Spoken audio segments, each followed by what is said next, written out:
हरे कृष्णा। तो आप सभी भक्तों का हार्दिक स्वागत आज के सैटरडे और सॉरी संडे मॉर्निंग प्रोग्राम में। तो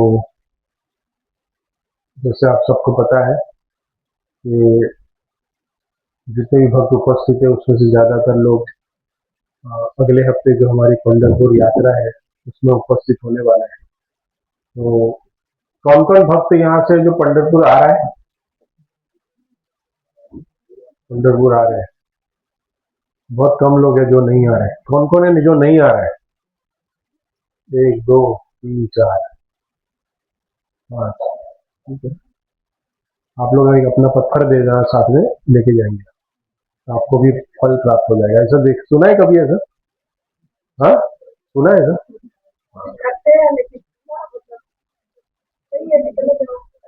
हाँ, ठीक है, भेज दीजिए, किसी को दे दीजिए आप पत्थर आप। लेकिन पैसा भी लगेगा लेके जाने का। तो सुंदर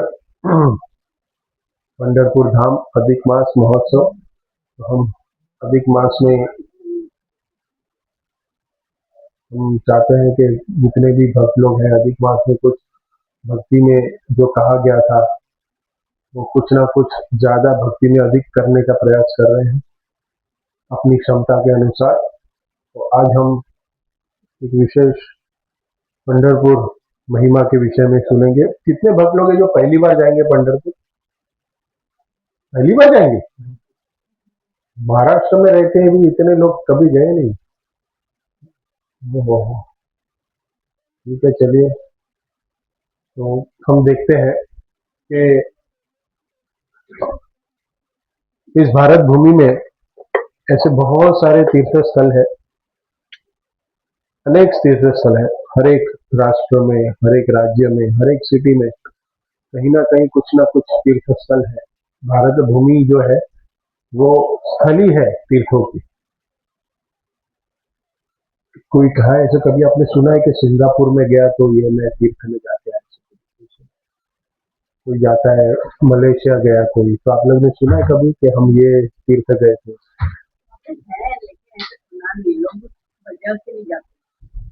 वहाँ पे है। और फिर कभी कोई सुना कि हमने आज कोई अमेरिका गया और वहां पे ये तीर्थ स्थान है? अमेरिका में कौन सा तीर्थ स्थान है? हाँ, कौन सा तीर्थ है? इस्कॉन के सारे मंदिर तीर्थ है, क्योंकि शिल प्रभुपाद ने कहा कि मेरे सारे जो मंदिर है वो क्या है। लेकिन आप मत सोचिएगा कि हमारी यात्रा कभी हम आपको अमेरिका लेके जाएंगे, हमें माया नगरी है। तो दो व्यक्ति, दो स्टूडेंट चर्चा करने बैठे, अमेरिका और इंडिया के बीच में कंपैरिजन कर रहे थे। तो स्टूडेंट बताते हैं, जो अमेरिका का जो नागरिक है वो बताता है कि हमारी सड़कें देखो कितनी बड़ी बड़ी, कितनी स्मूथ है और इतनी चौड़ी कि हम अब कितनी भी स्पीड में हम गाड़ी चला सकते हैं और कोई भी खड्डा गड्ढा कुछ नहीं, स्पीड ब्रेकर भी बहुत कम। लेकिन आपकी सड़क देखो, हमारी सड़क कैसी है? गड्ढे में सड़क है कि सड़क में गड्ढा, समझ में नहीं आता। तो हमारी सड़कें बहुत कैसी है?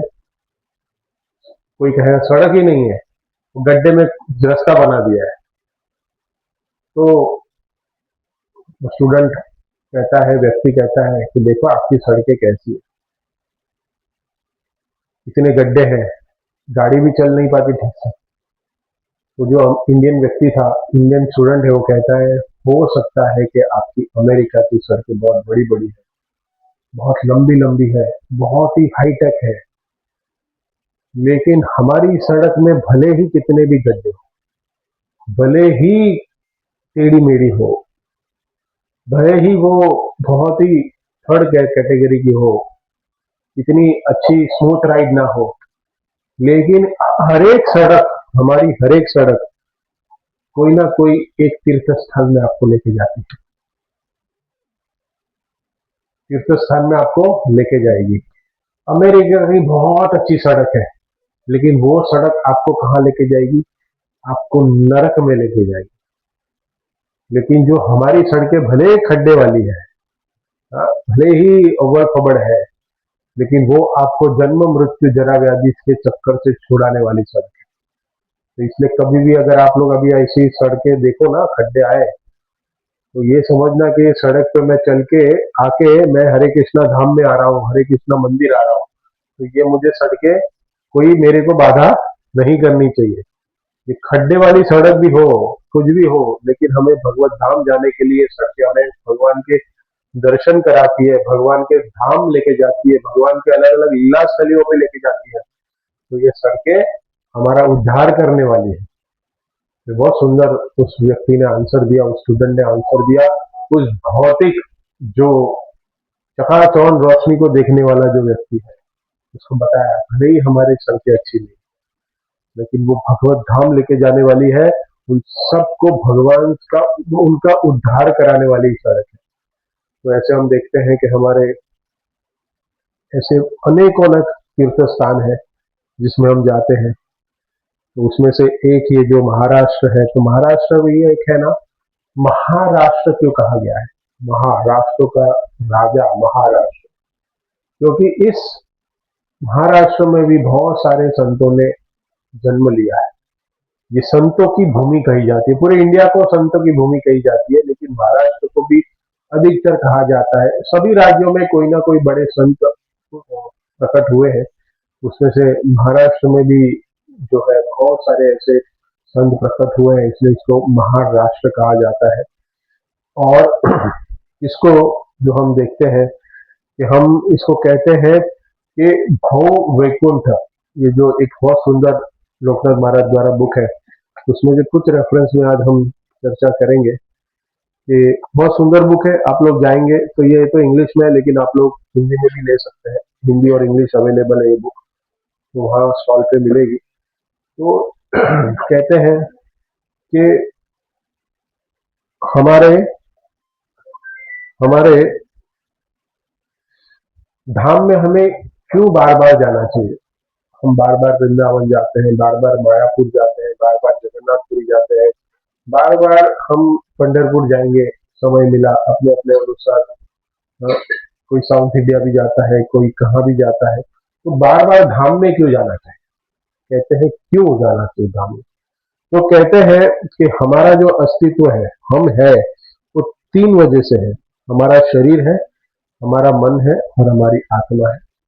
तो ये तीन अगर वस्तु है हमारे पास, मन मतलब हमारी इच्छा है, ये शरीर और हमारी आत्मा, तो ये अगर तीनों है हमारे शरीर में, तब हम हमारा अस्तित्व कायम करते हैं, हम है। तो ये धाम में जाके क्या होता है?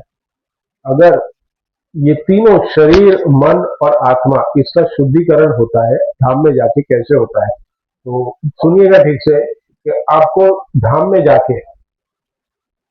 जाके पंढरपुर जाके आपको ऐसी चेतना में जाना है कि आपका वहां पे जीवन में परिवर्तन हो जाए, हृदय में शुद्धिकरण हो जाए।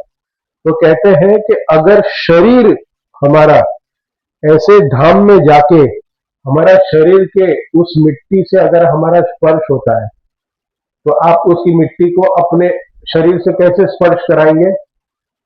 शरीर को, शरीर उस धाम की मिट्टी है, उसको अपने शरीर से कैसे स्पर्श कराएंगे?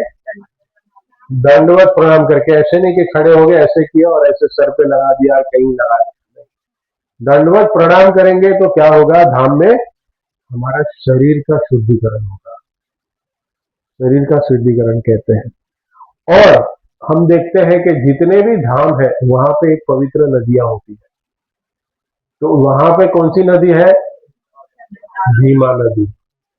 भीमा नदी है, लेकिन उसी जो थोड़ा सा जो वो समय मिला तो चर्चा करेंगे, लेकिन उतने ही पार्ट को जो पंढरपुर में जो जो नदी होती है, वो भीमा, वो पंडर चंद्रभागा बन जाती है, और उसके बाद वापस भीमा बन जाती है, और उससे पहले भी भीमा ही रहती है, तो चंद्रभागा।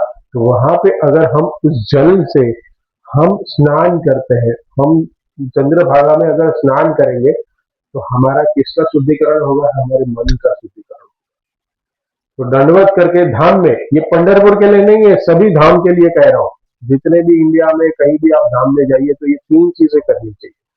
ये दो चीजें तो भक्त लोग मतलब सारे पब्लिक करती है, ये दो चीजें क्या करेगी, प्रणाम तो करेंगे ही ना। अगर खुद अकेले गए तो भी तो प्रणाम तो करते ही है लोग।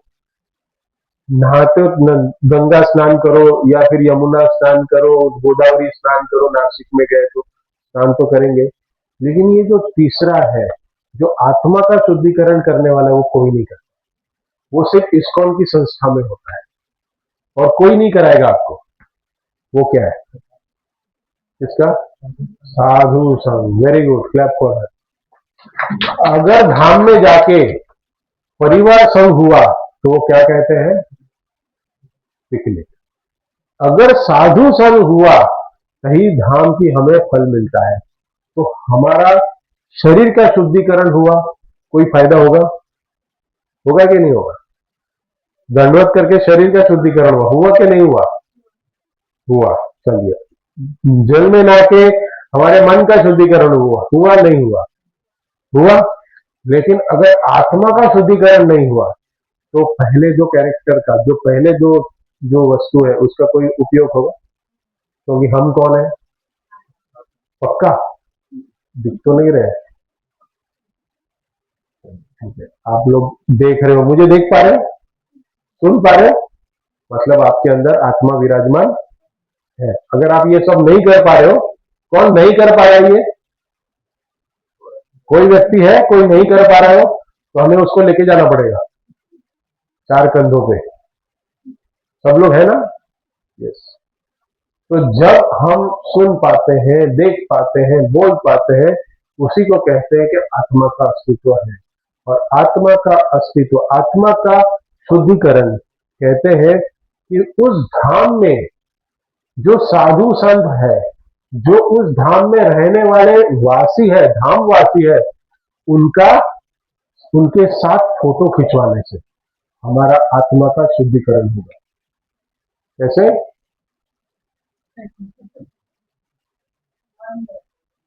हाँ, नहीं, एसोसिएशन मतलब वही कहा है ना, उनके साथ सेल्फी निकालना। हाँ, हाँ, उनके उनके मुखारविंद से कथा को सुनना, उनके मुखारविंद से जो कथा को सुनी है, उससे अपने जीवन में इम्प्लीमेंट। तो इम्पोर्टेंट है कि हम जाके दंडवत करेंगे वहां पे, हम वहां चंद्रभागा में स्विमिंग भी करेंगे, पता नहीं, स्विमिंग भी करेंगे, नहाएंगे भी। अभी तक पानी नहीं है वहां पे, आज सुबह का अपडेट है, मतलब पानी छोड़ा नहीं है। पानी है लेकिन चिल्लू भर पानी बोलते हैं ना जिसको, वैसा है। तो ऐसी सिचुएशन है कि हम लोग चल के मंदिर जा सकते हैं, इस्कॉन मंदिर का। ऐसी सिचुएशन है, बोट की व्यवस्था नहीं हो सकती, क्योंकि बोट में आप सब बैठेंगे तो बोट नीचे टच हो जाएगी। अभी मैं जब गया था अरेंजमेंट के लिए तो वही हुआ, कितने लोग बैठे थे उस बोट में और बोट नीचे टच हो गई, पता है? हम 3 लोग बैठे थे और बोट टच हो गई थी। पानी बहुत कम है अभी तक, लेकिन प्रार्थना करिए, थोड़ा 32 माला करेंगे कोई पानी वहां छोड़ने के लिए।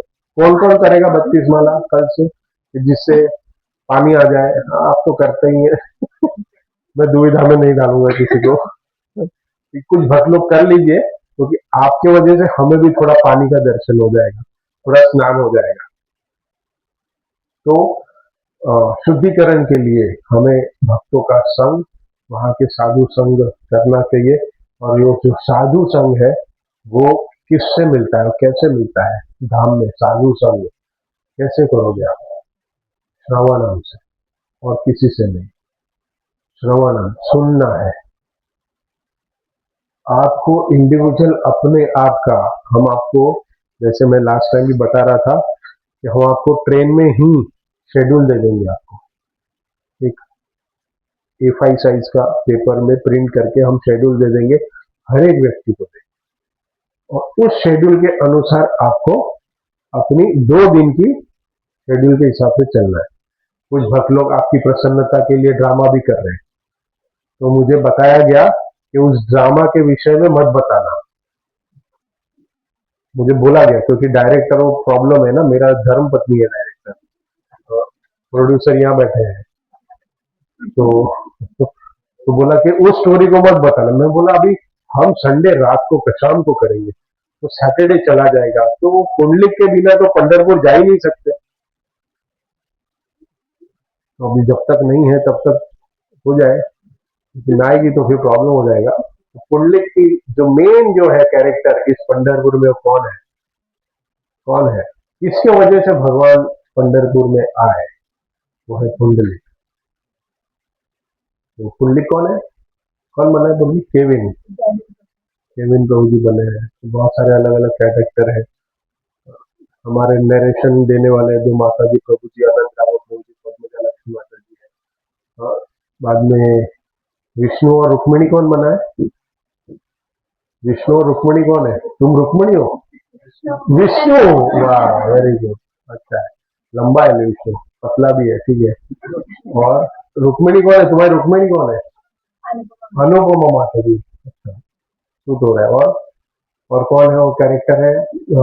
पुंडलिक के माता पिता कौन बने?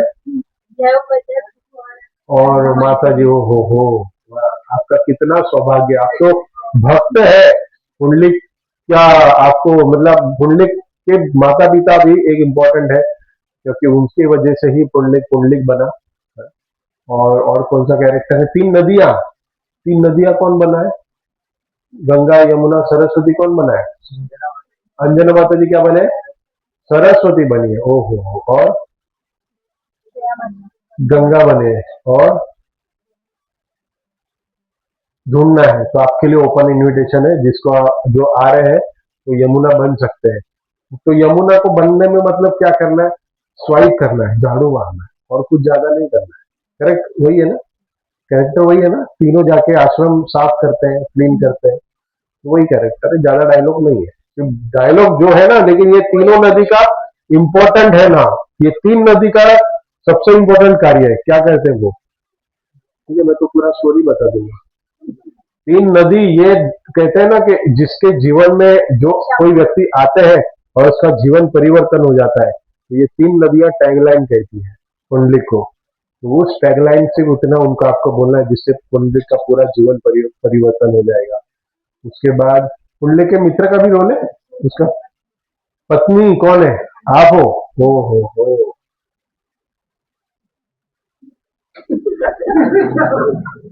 क्यों हंस रहे हो तुम लोग? नहीं, जिसने स्टोरी समझी है तो समझ जाएंगे कि उसकी पत्नी कितनी है, भाई पत्नी कैसी है तो समझ जाएंगे।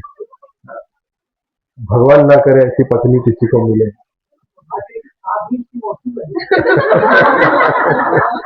Yes. तो बहुत सुंदर ड्रामा होगा, प्रॉप्स के साथ, कुछ थोड़ा मेकअप भी करेंगे, आए हो थोड़ा, आप लोग देख लेना, बस इतना संभाल लेना नौटंकी ना हो जाए। ड्रामा और नौटंकी में फर्क पता है आपको? ड्रामा और नौटंकी, तो ये इंग्लिश में ड्रामा बोलते हैं और हिंदी में नौटंकी कहते हैं, करेक्ट? क्या फर्क है नौटंकी और ड्रामा में? ड्रामा को हिंदी में क्या कहेंगे? नौटंकी तो नहीं कहेंगे, नाटक। नाटक और नौटंकी में क्या फर्क है, कोई बता सकते हैं? शायद एंटरटेनमेंट के लिए होता है। ओके, और नाटक सीरियस होता है। नाटक में सब्जेक्ट के ऊपर फोकस होके उसी पे काम होता है। और नौटंकी में कुछ भी होता है क्योंकि उनको मनोरंजन करना होता है सामने। तो नौटंकी में क्या होता है? मैं बहुत साल पहले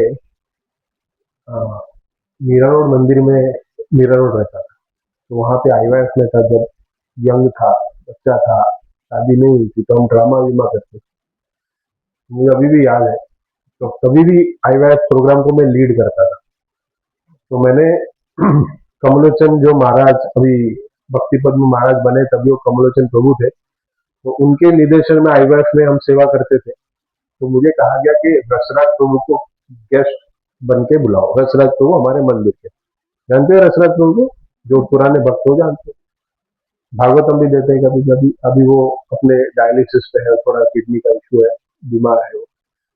तो उनको हमने बुलाया, वो साइंटिस्ट है, तो उनको बुलाया। तो वो बहुत सीरियस, साइंटिस्ट बहुत सीरियस होते हैं ना। मुझे कमलोचन प्रभु ने बोला कि ऐसा ड्रामा करो कि साइंटिस्ट को हंसना चाहिए। वो हंसा दो तो तुम्हारा ड्रामा अच्छा है। तो मैं तो ड्रामा में नहीं था, लेकिन सब कैरेक्टर थे, तो ड्रामा करने लग गए। और फिर एक की दाढ़ी गिरने लग गई, दाढ़ी पकड़ के रोल बोल रहे हैं, एक का मुकुट हिलने लग गया। हाँ, इतने भाव विभोर एक्टिंग करने लगे ना, लेकिन वो इतना एक्सप्रेशन देने लगे तो सब उनके जो जो आभूषण पहने थे वो सब हिलने लग गया, और फिर पकड़ के करना पड़ा। तो ये कैसा, देखो आप लोग को हंसी आ रही है ना, तब कैसे हंसे हो। और रसराज प्रभु को हंसा दिया हमने, इतने सीरियस भी होती है, रसराज प्रभु को हंसा दिया। तो रसराज प्रभु, मैं तो नीचे बैठा था, वो सोफे बैठे थे, अभी तो this is not a drama, this is नौटंकी। मुझे अभी भी याद है ऐसी चीजें। तो इसलिए मैंने कहा कि नौटंकी ना हो जाए, ध्यान देना। लेकिन चलो नौटंकी हो जाए, हंसने लग जाए लोग, लेकिन मैसेज पहुंच जाए कि हमें जीवन में पुंडलिक बनना चाहिए, नहीं बनना चाहिए। बन गए तो हमारे पास वो गारंटी नहीं है गंगा यमुना और सरस्वती आए, क्योंकि ये कौन है, ये जो हम कथा करेंगे, ये पुंडलिक ऐसा था नहीं। भगवान ने कहा था नाटक करने, भगवान की का ये पूरा अरेंजमेंट था कि पुंडलिक ये रोल निभा रहा था। तो भगवान के धाम में, भगवान के क्षेत्र में जितने भी कैरेक्टर हैं, ये कोई उस प्रकार का रोल निभाते हैं। वो वैसा कैरेक्टर होता नहीं है, लेकिन वो रोल निभाते हैं। तो हम देखते हैं कि महाराष्ट्र के अंदर ये जो पंढरपुर है, महाराष्ट्र की राजधानी क्या है? दिल्ली, मुंबई। महाराष्ट्र की राजधानी इंडिया की दिल्ली, तो वैसे महाराष्ट्र की राजधानी मुंबई है। वैसे ही हमारी महाराष्ट्र की आध्यात्मिक राजधानी जो है ना, वो पंढरपुर कही जाती है। तो पूरे महाराष्ट्र में कोई सबसे बड़ा तीर्थ स्थान है तो वो है पंढरपुर। इतना बड़ा महत्व है पंढरपुर का। तो पंढरपुर क्यों इतना महत्वपूर्ण है, वो क्यों राजधानी कहते हैं? क्योंकि पंढरपुर में बहुत सारे अलग अलग राज्यों के भी, इंडिया से, हम कहते हैं भारतवर्ष में जितने भी संत हुए हैं, मैक्सिमम सभी संतों ने पंढरपुर धाम की यात्रा की है। सब लोग पंढरपुर धाम गए हैं कुछ समय के लिए। उसमें से हमारे संप्रदाय के सबसे महत्वपूर्ण हमारे इष्ट देव कौन है? हमारे आराध्य देव श्री चैतन्य महाप्रभु, वो स्वयं पंढरपुर में रुके हैं। और हम जब देखते हैं कि चैतन्य महाप्रभु ने अपने 48 इयर्स में से 24 इयर्स नवद्वीप में बिताए। कहाँ बिताए? नवद्वीप पे। और 48 इयर्स दूसरे जो है वो जगन्नाथपुरी में बिताए, और जगन्नाथपुरी से वो छोटी छोटी यात्रा करते थे। लेकिन उनमें से एक सबसे बड़ी यात्रा जो हुई चैतन्य महाप्रभु ने की, वो साउथ इंडिया की यात्रा। साउथ इंडिया गए, और साउथ इंडिया में वो उस समय भी सबसे ज्यादा कहाँ रहे? श्रीरंगम में। किसके घर पे? वैकुंठ भट्ट। गोपाल भट्ट के नाम पे नहीं था कभी प्रॉपर्टी, उसके पिताजी के नाम पे था, क्योंकि वो घर तो किसका था? वैकुंठ भट्ट। तो वैकुंठ भट्ट के घर पे कितने महीने रहे? 4 महीने, चतुर्मास। और उस चतुर्मास में 4 महीने रहे। लेकिन जब वो जगन्नाथपुरी से जा रहे थे कहा? साउथ इंडिया, उसके बीच में वो अलग अलग तीर्थ स्थान में भी गए, लेकिन सभी तीर्थ स्थान में उन्होंने एक से ज्यादा दिन नहीं बिताए, एक रात से ज्यादा दिन नहीं बिताए।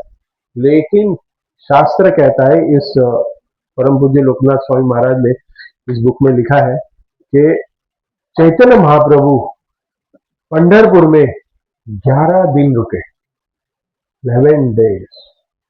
क्यों 11 दिन क्यों बिताए? क्योंकि उनके बड़े भाई विश्वरूप जब वो संन्यास ग्रहण करके घर छोड़ के निकल गए थे माता सची से, और उनके छोटे भाई चैतन्य महाप्रभु जो निमाई थे, उनसे बिछड़ के, जगन्नाथ मिश्रा से बिछड़ के वो जब संन्यास ग्रहण करके निकल गए थे, तब कहाँ गए थे? वो भ्रमण कर रहे थे, और उन्होंने अपना अंतिम समय पंढरपुर में बिताया। इसके लिए अगर आप भी देखेंगे तो मंदिर में चैतन्य महाप्रभु, नित्यानंद महाप्रभु और विश्वरूप तीनों की पादुकाएं हैं। वहां पे स्थापना की है परम पूज्य लोकनाथ महाराज जी ने। हमारे गेस्ट हाउस जो है उससे एग्जैक्ट अपोजिट में वहीं पे है, मंदिर के प्रांगण में पीछे ही है पादुकाएं, तो उनका चरण। तो ये जो पंढरपुर धाम है क्यों इतना विशेष है, क्योंकि चैतन्य महाप्रभु ही वहां पे 12 दिन रुके थे, 12 days of his life time. और कहते हैं चैतन्य चरितामृत में बहुत सुंदर श्लोक आता है मध्य लीला में 9th चैप्टर में, ततहैते गौर चंद्र पंढरपुर आइला, बोलिए ततहैते गौर चंद्र आइला, विठल ठाकुर देखी आनंद हैला, ततहैते गौर चंद्र पंढरपुर आइला, विठल ठाकुर देखी आनंद पाइला। तो चैतन्य महाप्रभु ने जब विठल जी का दर्शन किया तो वो क्या करने लगे, आनंद में इतने मग्न हो गए कि वो कीर्तन करने लगे, जोर जोर से नाच रहे थे, कीर्तन कर रहे थे और संकीर्तन किया पंढरपुर में। और चैतन्य महाप्रभु उसकी भौतिक हाइट, उनको तो नापा नहीं जा सकता, स्वयं भगवान है, त्रिलोकीनाथ ने, उन्होंने जब वामन अवतार लिया तो पूरे 14 भुवन को नाप लिया था। हाँ, उनकी तो हाइट अनलिमिटेड, लेकिन भौतिक दृष्टि से अगर हम देखें तो उनकी हाइट 60 फीट थी। इतने लंबे व्यक्ति, और पंढरपुर टेम्पल के बाहर, विठल के टेम्पल के बाहर, रुक्मिणी मंदिर के बाहर वो कीर्तन कर रहे हैं आनंद में, और सारे भक्त लोग उनके साथ कीर्तन कर रहे हैं। जब वो दर्शन किया तो आनंद हो गया। ये आनंद होना दर्शन करके ये बहुत इंपॉर्टेंट है, उत्कंठा। कि मैं बीच वाले दिन में, ये उत्कंठा जो है ना, ये सबसे इंपॉर्टेंट है भक्ति में। उत्कंठा को हम लालसा भी कह सकते हैं, लौल्यम भी कह सकते हैं, भक्ति के लिए बहुत इंपॉर्टेंट है। तो कहते हैं भक्त, ये जो उत्कंठा कैसी होनी चाहिए, उत्कंठा, उत्कंठ मतलब जो कंठ है वो उत मतलब ऊपर की तरफ। ऐसा कभी होता है बता आपको, ऐसा कभी देखा, कभी होता है? मैंने अभी एक्सपीरियंस किया, इसके लिए कह रहा हूँ, कनेक्ट कर रहा हूँ। हाँ, नहीं भगवान को नहीं देखेंगे। कौन से टाइम? उत्कंठा तब होती है when you are desperately waiting for someone। जैसे ट्रेन, बोरीवली स्टेशन में ट्रेन में खड़े हैं, हाँ, कनेक्ट कर पा रहे हैं, टाइम हो गया है, वेटिंग फॉर ट्रेन, करेक्ट होता है। प्लेन में कैसे होगा, सीइंग द बोर्ड, अपना बोर्डिंग चालू हुआ कि नहीं, सिक्योरिटी चेक तो हो गया, बोर्डिंग कब शुरू होगा, उत्कंठा। इतनी उत्कंठा है ट्रेन आने की कि भाई मैं प्लेटफॉर्म पे खड़ा हूं और ट्रेन आनी चाहिए। वैसी उत्कंठा से हमें भक्ति करनी चाहिए। ये उत्कंठा, यू आर वेटिंग, तो हो गया, ऐसे नहीं होना चाहिए। You are waiting for someone and when it arrives, अगर ट्रेन आती है तभी कैसा लगता है, बोरीवली स्टेशन पे इतनी गर्मी है और जब एसी ट्रेन आएगी अंदर बैठ के आराम, कितना आनंद का अनुभव होगा। अभी लोग आए आप लोग, हाँ, लेकिन अच्छा है, चलो हमारे पास अकाउंट ऑफिस में एसी है तो आने का मन करता है, लेकिन अगर यहाँ पे गर्म होता तो मुझे नहीं लगता इतने लोग बैठते हैं, शायद मैं भी नहीं आता। उत्कंठा, लालसा होनी चाहिए, ऐसी उत्कंठा होनी चाहिए। तो अगर ये उत्कंठा होगी ना, ऐसी उत्कंठा, कहते हैं जब चैतन्य महाप्रभु साउथ इंडिया की यात्रा से वापस जगन्नाथपुरी आ रहे थे, तो तभी ऐसी उत्कंठा देख के चैतन्य महाप्रभु का दर्शन पाने के लिए सभी भक्तगण जो जगन्नाथपुरी के वासी है, पुरुषोत्तम क्षेत्र के वासी है, उनमें ये उत्कंठा थी कि कब हम चैतन्य महाप्रभु का दर्शन करेंगे। तो आपको ऐसा लग रहा है कि कभी 30 तारीख आए, ऐसा लग रहा है, ऐसा लग रहा है कब 30 तारीख आएगी, हम जाएंगे, दर्शन करेंगे। आई होप सबकी दर्शन बुकिंग हो गया है, सबका दर्शन बुकिंग हो गया, ऐसा कोई मिस तो नहीं है ना कोई। चलो जिसने कैंसिल किया अपना दर्शन बुकिंग होने के बाद, कुछ बहुत लोग कैंसिल हुए, लेकिन कुछ लोग ऐड हुए, उनका बुकिंग का क्या है मुझे नहीं पता, उनके बुकिंग का मुझे कुछ नहीं पता। तो वो देख लो, जितने ऐड करके एक रिप्लेसमेंट ला रहे हो, तो उनके दर्शन का रिस्पॉन्सिबिलिटी आपका है, क्योंकि कोई 20 साल के साथ कोई 70 साल का रिप्लेस नहीं कर सकता ना। वो देख लो, आप लोग थोड़ा अरेंजमेंट कर देंगे, घुसा देंगे ऐसे कुछ, लेकिन फिर भी कुछ दिक्कत ना हो उसका हम आशा करेंगे। उनको बोलो 32 माला सुबह सुबह करें, तो भगवान, क्योंकि ये जो उत्कंठा है ना, ये उत्कंठा भक्त में नहीं है। ये जो विठल खड़ा है ना, वो उत्कंठित पोज है, वो पोजीशन जो है ना, वो जो ऐसे खड़े है ना, वो उत्कंठित पोज है। और वो क्यों खड़े हैं ऐसे? क्योंकि वो चाहते हैं कि मेरा दर्शन लेने भक्त है। वेटिंग पोजीशन, वेटिंग में होते हैं ना, किसी के लिए राह देखते हो, फिर कोई लेट आता है तो फिर कैसे खड़े हैं, तो हाथ फिर में देखते, ऐसा हाथ रखते हैं, ये पोज है भगवान का। ऐसे कमर के हाथ रखना मतलब एक क्या है, एक और एक मुद्रा है, वो इसको मुद्रा कहते हैं, अलग अलग, ऐसे से, फिर ऐसे, फिर ऐसे, फिर ऐसे, पता है बेलन लेके माता है, ये सब मुद्राएं हैं। तो ये मुद्रा का क्या है, ऐसे मुद्रा का क्या है? एक तो मैंने बताया कि भगवान वेट कर रहे हैं आप लोग का, आइए। और दूसरा हो सकता है कि जो नहीं आता है ना, तू आज देखता हूं, जप नहीं करता है ना, हाँ, 4 नियमों का पालन नहीं करता है ना, सेवा नहीं करता है ना, तू आज देखता, भगवान वेट कर रहे हैं। तो इस, जैसे मैंने कहा कि वहां चैतन्य महाप्रभु रुके और वहां पे नित्यानंद महाप्रभु ही आए। और सबसे इंपॉर्टेंट यह है कि नित्यानंद महाप्रभु की वहां दीक्षा हुई है, दीक्षा ग्रहण की है। तो आप लोग मत बताना कि प्रभु जी हमारी दीक्षा वहां करा दो, तो ऐसी कोई अरेंजमेंट नहीं है अभी। लेकिन नित्यानंद प्रभु ने वहां दीक्षा ली है। और कहते हैं लक्ष्मीपति से उन्होंने दीक्षा ली, और लक्ष्मीपति को जब दीक्षा एक दिन पहले स्वयं बलराम जी स्वप्न में आए और कहा कि कल एक युवन व्यक्ति आएगा, लंबा चौड़ा, उसको तुम दीक्षा देना, और जो ये महामंत्र मैं दे रहा हूं, ये मंत्र उसको देना। तो उसी प्रकार जब लक्ष्मीपति तीर्थ अपने निवास स्थान में थे, वहां पे नित्यानंद महाप्रभु आए और कहा मुझे दीक्षा चाहिए, आपका मुझे आप शिष्य करके स्वीकारिए। और लक्ष्मीपति तीर्थ ने उनको दीक्षा दी, लेकिन वो नहीं पहचान पाए कि ये स्वयं बलराम है। और जब नित्यानंद महाप्रभु जब दीक्षा ग्रहण करके वो पंढरपुर में अपने निवास स्थान में गए, तो उसी रात को फिर से बलराम जी स्वप्न में आए, इसके लक्ष्मीपति तीर्थ के स्वप्न में, और कहा कि तुमने जिसको दीक्षा दी है ना, वो मैं ही हूं, वो मैं ही था। अभी बताइए पहले स्वप्न में क्यों नहीं बताया, दूसरी बार क्यों? क्या कारण हो सकता है? भगवान चाहो तो पता उनको पहचाने। नहीं पहचाना ना। नित्यानंद महाप्रभु आए और दीक्षा दे दी, लक्ष्मीपति तीर्थ ने नहीं पहचाना कौन है। भगवान राम साक्षात आए, लेकिन फिर भी नहीं पहचाना। और कितने महान भक्त, हम तो है ही नहीं, हमारे सामने कभी कोई भगवान आ जाए, हम तो पता नहीं आएंगे क्या नहीं। हम तो जब इतने महान भक्त नहीं पहचान पाए, तो हमारा क्या इसका आंसर हो सकता है?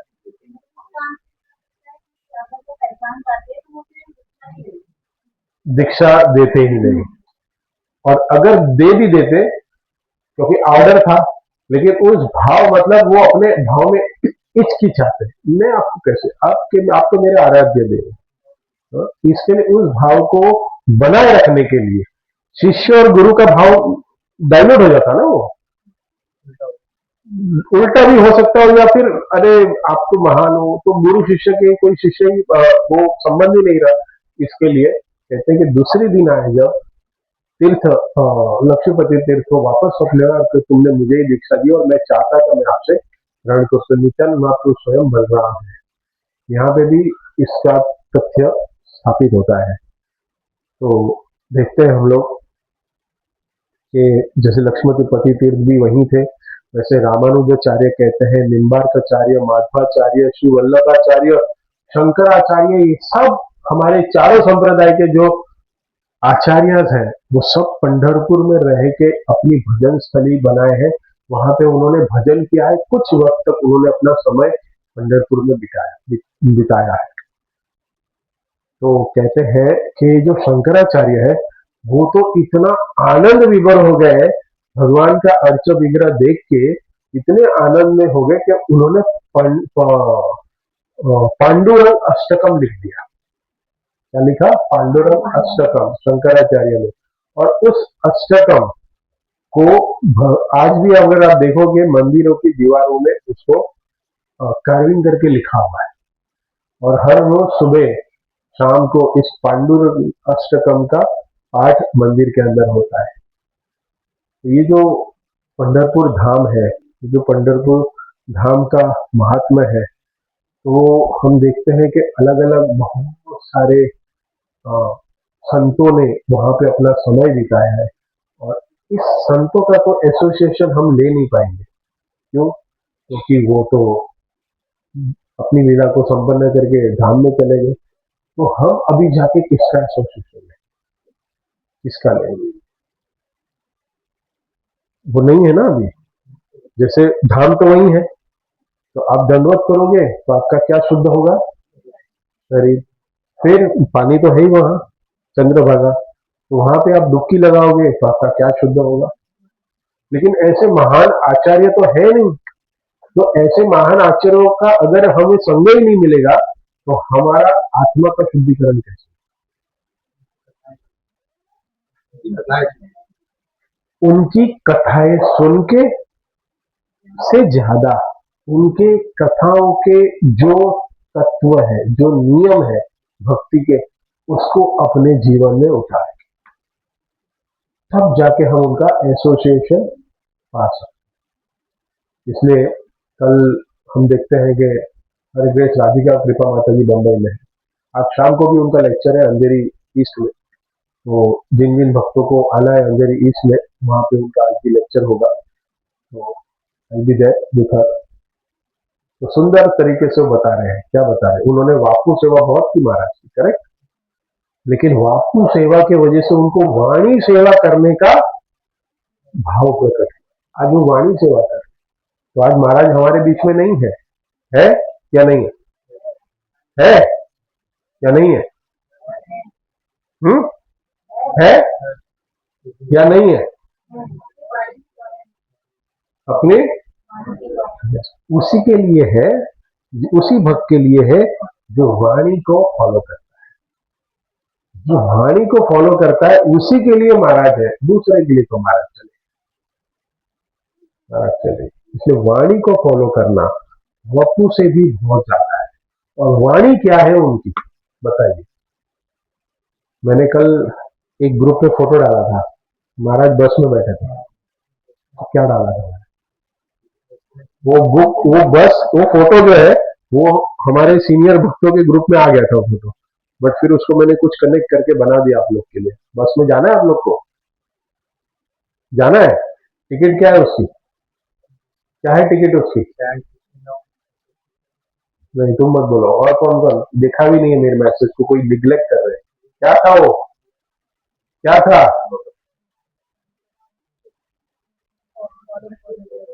तुम भी मत बोलो। और कोई? और कोई? क्या था? कितने लोग हैं ग्रुप के अंदर? बस 2 ही लोग हैं। नहीं अभी तो हाथ ही नहीं उठवाएंगे। क्या था? अभी देखो मोबाइल में लोग देख रहे हैं, देखो क्या था? टिकट का क्या प्राइस था? 10-16 राउंड कैसे? अरे अटेंटिवली, अभी वो अटेंटिवली सबसे बड़ा प्रॉब्लम है, क्योंकि वो समझ में नहीं आता अटेंटिवली बाद में। और रीडिंग ऑफ शिल प्रभुपाद बुक्स, करेक्ट? नहीं, हाँ, reading and distribution of books. और क्या था? जब मेरे मैसेज अवॉइड कर सकते हो तो कितने लोगों को अवॉइड कर सकते हो आप लोग? I don't know. और क्या था बताइए, तुम ही बता दो चल। और क्या था? नो वैष्णव ऑफिस, नो वैष्णव ऑफिस। और क्या था? प्रीचिंग, प्रचार करो, लेकिन प्रचार करने के पहले क्या करो? अपने जीवन का सार्थक करो। प्रचार करो पहले अपने आप जीवन का सार्थक करो। अगर हम सब अच्छे से करेंगे, अगर इसको बहुत अच्छे से करेंगे, तो इस संसार में हमारे परिवार स्वजन को देने के लिए समय ही नहीं। समझ में आया क्या बोला मैंने? भौतिक कार्य करने के लिए हमारे पास समय ही नहीं बचेगा। और अगर उस सब कार्य करने के लिए हमारे पास समय है, तो समझ लीजिएगा ये हम अच्छे से नहीं करते, अटेंटिवली नहीं करते। तो कुछ बहुत लोग हो सकते हैं, कुछ लोग हो सकते हैं जो कर पा रहे, तो उनके जीवन में धीरे धीरे इसको अटेंटिव करने के लिए अपने जीवन में परिवर्तन लाना चाहिए। अभी कुछ साल तक ऐसे चल रहा है, लेकिन धीरे धीरे धीरे उस स्टेज पे जाना चाहिए। Association is most important. ऐसे भक्तों का संग करना चाहिए जो हमसे elevate. So now 2 days I am taking association of Radhika Kripa Mata ji, उनके प्रभु जी। एट द एज ऑफ 35 सब कुछ छोड़ दिया, 36, 38 सब कुछ छोड़ दिया। कितने बच्चे हैं? 2 बच्चे। मुझे कल पता चला, मुझे लगा एक ही लड़की है, लेकिन मैंने एक लड़की को ही देखा था। यस। और अपना बिजनेस छोड़ दिया, बताइए। और पूर्ण शरणागत हो गए। और ये जो शरणागत हो गए ना, इसके लिए महाराज से बहुत प्रिय है। शरणागति इज मोस्ट इम्पोर्टेंट। सब कुछ त्याग दिया, कैसे पता नहीं कैसे अपना जीवन जिया होगा, लेकिन चल रहा है, गाड़ी चल रही है। हाँ, क्या करे बच्चे का। जो बोला ना कल उन्होंने मेरे को, वो बोलूंगा तो इधर से सब लोग उठ के भाग जाएंगे, भाग जाएंगे। इसलिए बोलने बुलाओ मत मेरे मुंह से। क्या बोला? बच्चों के बारे में क्या बोला? दिन दिया। उनके बच्चे की कंप्लेंट है, you are not giving us time mama. तुम्हारे लिए तो हम सौतेले हो गए, तुम्हारे भक्ति तुम्हारे सब कुछ। And mom said yes, you are not my priority, you live your life, हम हमारा लाइफ। बोलते मेरे लिए मेरा जो ग्रुप है ना, यही मेरा परिवार। लेक्चर होता है वहां। कितने लोगों ने सुना? कल लाइव था ना, बोला हम लोग। यस, बोला वो लेक्चर में, सुना? बोला कि ऐसा नहीं बोला? बोला था ना। बताइए, आई वाज शॉक्ड। बोलते बच्चे का मोबाइल और बेटे का मोबाइल मिस कॉल में चला जाता है, नॉट आंसर। और बोलते पर दूसरे लोगों को एक एक घंटा काउंसलिंग दे रहे हैं। बताइए। ठीक है, उस स्टेज पे हो माता जी, लेकिन ये स्टेज पे आना चाहिए, एटलीस्ट उतना तो पता चले हमें, ये स्टेज हो सकती है। नहीं तो हम हमारे आसपास ही देख रहे हैं। इसलिए एसोसिएशन ऑफ हमसे जो ज्यादा करता है ना, उसका ही एसोसिएशन है। हमसे ज्यादा तो उसका एसोसिएशन लेना चाहिए। और एसोसिएशन लेना मतलब उनके साथ घूमना, गाड़ियों में घूमना नहीं, उनको ड्राइव करना नहीं, उनके साथ चर्चा करके उनके जीवनी से कुछ अपने जीवन में इंप्लीमेंट करना, ये करना चाहिए। तो हम देख रहे हैं पंढरपुर में हमारे पास संत तुकाराम हुए, नामदेव हुए। तो संत तुकाराम बहुत सुंदर इस ग्लोरिफिकेशन ऑफ धाम के ऊपर बोल रहे हैं। उदंड देखिला उदंड। अभी ये मराठी में उनका जो अभंग है, पता नहीं कोई गा सकता है, क्योंकि मैं तो चैतन्य चरितामृत के ही मेरे वो उस श्लोक के हिसाब से, क्योंकि वो भागवतम और चैतन्य चरितामृत ही हम ज्यादा पढ़ते हैं, तो उनके ही हमें टोन में होता है। तो इसका अभंग का टोन क्या होगा पता नहीं, क्योंकि पढ़ रहा था तो टोन नहीं पता। उदंड देखिला उदंड एकिले, उदंड वर्णिले क्षेत्र महिमा, ऐसे चंद्र भागा ऐसी भीमा तीरे, ऐसा विठल भर देव कुठे। तो कहते हैं कि उदंड देखिले उदंड एकिले, इतना सुंदर विग्रह, इतना सुंदर स्वरूप और इतना सुंदर उनका जो लीला है, उदंड मतलब बहुत सुंदर, बहुत उत्कृष्ट, और उसमें वर्णिले इतना उनका सुंदर व्यवहार है। और कहते हैं ये इनका जो श्री क्षेत्र है, ये जो क्षेत्र है पंढरपुर है, इसकी महिमा अगाध है।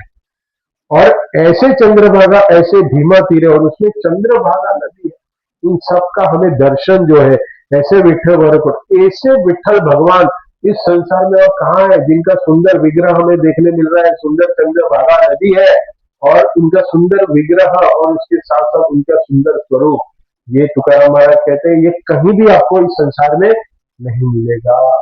और आगे कहते हैं ऐसी संत जन ऐसे हरिदास, और ऐसे पंढरपुर में कैसे बहुत बड़े बड़े संत जन आते हैं और वो हरिदास जो भगवान के भक्त आते हैं, ऐसा ऐसे नाम घोष संगे कुटे। और नाम घोष जो भगवान का कीर्तन है, ऐसा आपको कहाँ मिलेगा? बम्बई में मिलेगा? बम्बई में मिलेगा आपको कीर्तन? मिलेगा, हाँ मंदिर में मिलेगा।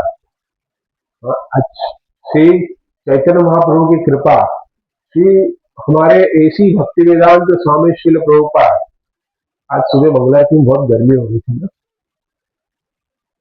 गुरु ये तुलसी आरती के लिए सब खड़े हो गए, तो बोलता एसी भक्ति वेदांत स्वामी प्रभुपाद के मंदिर में एसी नहीं है। बोला टेम्पल हॉल में एसी होना चाहिए। बोलता हमारे फाउंडर आचार्य एसी भक्ति वेदांत है और हमारे पास एसी नहीं। मैं बोला प्रेसिडेंट को खोलना पड़ेगा। मैं बोला हमारे जो कलर डोनेशन आता है, पैसा आता है, तभी एसी चालू होती है। हा? तो हमें मंगलारती में ऐसे बड़े बड़े फेस्टिवलों में भी बोला जरा आप लोग कहो, आप लोग ब्रह्मचारी हो, हम तो बाहर के लोग हैं, करना चाहिए, कहना चाहिए। अच्छा देखो भक्तों का कितना एसी भक्ति वेदांत, तो इसके लिए हमारे सारे हॉल एसी है, सभी हॉल, ऊपर भी देखो बड़े बड़े हॉल, सब हॉल में एसी है ना। तो क्यों? क्योंकि वो एसी भक्ति वेदांत। तो गर्मी हो रही है सबको सबको, क्या करें। तो ऐसी संत जन ऐसे हरिदास, ऐसा नाम घोष संगे कुटे, ऐसे संकीर्तन कहाँ हो रहा है जो पंढरपुर में मिलेगा हमें संकीर्तन। तो पंढरपुर का संकीर्तन कहाँ से शुरू होगा? प्लेटफॉर्म से। ट्रेन में नहीं, ट्रेन में तो 11:30 सब सो जाएंगे, ट्रेन में नहीं जाएंगे, नहीं तो रूल टूट जाएगा। पूरी बुकी होती तो कर सकते थे, लेकिन डिस्ट्रीब्यूटेड है, इसलिए सबको आधा घंटा पहले आना है प्लेटफॉर्म पे। कितना? आधा घंटा पहले आना है, और वहां पे प्लेटफॉर्म पे हम लोग संकीर्तन करेंगे, और फिर बाद में निद्रा देवी को हमारे अपने आप को समर्पण करेंगे। लेकिन वो समर्पण 4 बजे छोड़ देना, नहीं तो फिर आप लोग चले जाओगे सोलापुर। हाँ, सोलापुर चले जाओगे चद्दर खरीदने के लिए। सोलापुर की चद्दर बहुत फेमस है ना। वो मुझे नहीं पता, मुझे नहीं पता, कोई थाना हो सकता है। हाँ, आपकी टिकट मैंने निकाली है, दादर है, दादर बोर्डिंग है। सीएसटी भी किसी ने निकाली होगी, सीएसटी से भी कोई करेंगे, लेकिन सब लोग आई होप दादर ही चलने वाले, मैक्सिमम 2-3 है जो लोग दादर थाना से चलने वाले। संकीर्तन वहीं से शुरू हो जाएगा। पंढरपुर को एक नाम जो है पंढरपुर का, नाद ब्रह्म क्षेत्र भी कहते हैं, मैं आगे कहूंगा। नाद, नाद है ना, इसको मराठी में नाद मतलब कीर्तन को कहते हैं, मराठी में नाद शब्द कीर्तन को कहते हैं। तो नाद ब्रह्म क्षेत्र भी है वो। तो कहते हैं पद्म पुराण में भी इस पंढरपुर धाम की महिमा आ रही है। तो जो पद्म पुराण का भी जो एक श्लोक है उसको हम उच्चारण करेंगे। यत्र भीम तीरे तीरे बिंदु माधव संगीते हरि सर्वत आदि भूमि मुक्ति प्रदो नृणाम। यत्र भीम रथि तीरे बिंदु माधव संगीते हरि वर्तते जाति भक्ति मुक्ति पदो नृणाम। कहते हैं जहां भीम नदी, भीमरथी नदी बहती है, वहां हरि आज भी इस नाम से पुकारे जाते हैं, बिंदु माधव। तो पद्म पुराण में जो विठल के जो स्वरूप है उसको बिंदु माधव भी कहा पद्म पुराण। तो बिंदु माधव नाम से निवास करते हैं और ये क्या प्रदान करते हैं, ये सबसे सबको इम्पोर्टेंट है। ये भगवान यहाँ कमर पे हाथ रख के खड़े हैं, वो क्या प्रदान करते हैं? आपको भक्ति भी प्रदान करेंगे, आपको भुक्ति भी प्रदान करेंगे। भुक्ति क्या है? भुक्ति मुक्ति सगेले अशांत, कहाँ आता है ये श्लोक? चैतन्य चरितामृत में। तो भुक्ति क्या है? हम सब जीव है ना भुक्ति के पीछे पड़े, भक्ति के पीछे नहीं पड़े। भुक्ति मतलब इस संसार में भोग, भोग मतलब भुक्ति, भोग संसार में भोग करने की इच्छा को लालसा से हम भगवान के पास दर्शन करने जाए। जैसे क्या हो सकती है लालसा, बताइए दिशा माता जी? पास हो जाऊंगे अच्छे मार्क्स से, हो सकता है ना कि अच्छा ही है, पास होके आप क्या करेंगे? अच्छी नौकरी मिलेगी, उस पैसे से हम क्या करेंगे? भगवान की सेवा करेंगे, परिवार की सेवा करेंगे। ऐसा हो सकता है। और क्या हो सकता है? मुझे आपकी भक्ति मतलब क्या?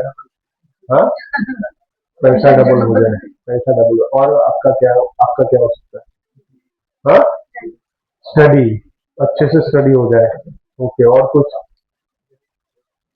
क्या? आपका कुछ पंढरपुर जाएंगे तो क्या मांगेंगे? भक्ति मांगेंगे या भक्ति मांगेंगे?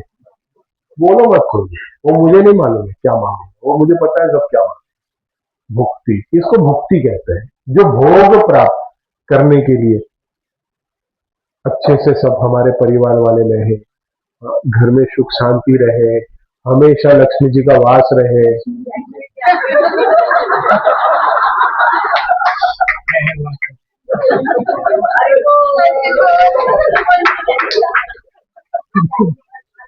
हाँ,